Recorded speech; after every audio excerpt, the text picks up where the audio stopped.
Hello everyone. How to refresh URL in Vidmate? Try downloading a YouTube video on Vidmate, but the link just won't work.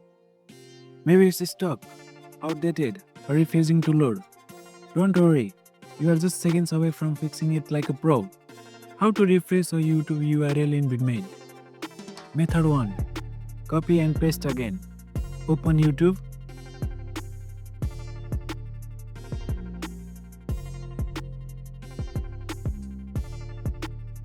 And find your video.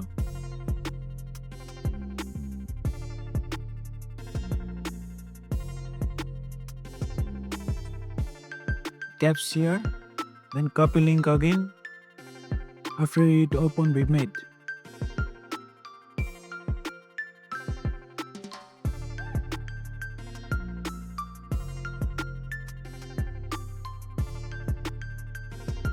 Delete the old link and paste the fresh one.